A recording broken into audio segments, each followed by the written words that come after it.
আফগানিস্তানে ফের ভয়াবহ সামরিক অভিযান চালিয়েছে পাকিস্তান। গতরাতে কাবুলের একটি মাদকাসক্তি নিরাময় হাসপাতালে চালানো এই বিমান হামলায় 4 শতাধিক মানুষ নিহত হয়েছেন।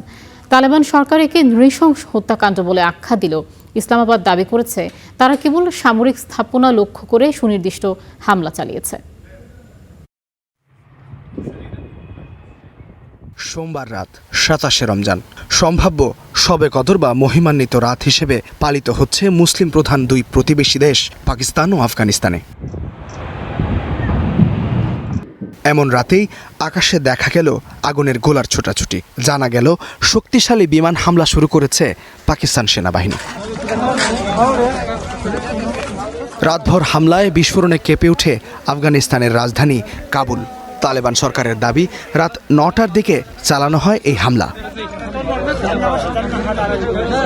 এই হামলায় একটি মাদকাসক্তি নিরাময় হাসপাতালকে লক্ষ্যবস্তু করার অভিযোগ উঠেছে। ভিডিওতে বিশাল আগুনের কুণ্ডলী ও কালো ধোঁয়া উঠতে দেখা গেছে। কর্তৃপক্ষ দাবি করেছে উমিদ নামক 2000 শয্যার এই হাসপাতালের ডাক্তার ও রোগী মিলিয়ে প্রাণ হারান কয়েকশো আফগান নাগরিক।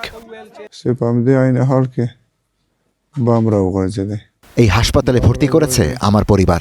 গতরাতে এশার নামাজের পর আমি ঘুমানোর প্রস্তুতি নিচ্ছিলাম। প্রথমে গোলাগুলির শব্দ শুনতে পাই, ঠিক তখনই বোমা পড়ে। আমি বোমা বিস্ফোরণের জায়গা থেকে মাত্র 10 মিটার দূরে ছিলাম। দেয়াল আর ছাদ ধসে পড়ে। আল্লাহর অশেষ রহমতে আমি ধ্বংসস্তূপ থেকে বের হয়ে আসতে পেরেছি।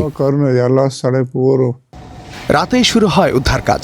ধ্বংসস্তূপ সরিয়ে হতাহতদের বের করতে আপ্রাণ চেষ্টা চালায় স্থানীয় কর্তৃপক্ষ। তবে বেসামরিক স্থাপনায় হামলার দাবিকে মিথ্যা ও বিভ্রান্তিকর বলে প্রত্যাখ্যান করেছে পাকিস্তান। তাদের দাবি, কাবুল ও নানগারহার প্রদেশে তাদের অভিযানের লক্ষ্য ছিল কেবল সামরিক ও সন্ত্রাসী অবকাঠামোগুলো। গত 26শে ফেব্রুয়ারি থেকে দুই দেশের সীমান্ত এলাকায় শুরু হওয়া গোলাগুলি এখন একসময়ের ঘনিষ্ঠ মিত্র দেশ দুটির সম্পর্ককে ইতিহাসের ভয়াবহতম অবনতি ঘটিয়েছে। প্রায় 2600 কিলোমিটার দীর্ঘ সীমান্তে উত্তেজনা এখন তুঙ্গে, যার সবশেষ নজির 27 রমজানের এই রাতে পাকিস্তানের হামলা। এই ভয়াবহ হামলার মাত্র কয়েক ঘন্টা আগেও সংঘাত না বাড়িয়ে আলোচনার টেবিলে বসার আহ্বান জানিয়েছিল চীন। যদিও বেইজিংয়ের এই মধ্যস্থতার প্রস্তাবের মাঝেই বড় সামরিক অভিযান চালালো ইসলামাবাদ। Istehadul Mahmud, Star news.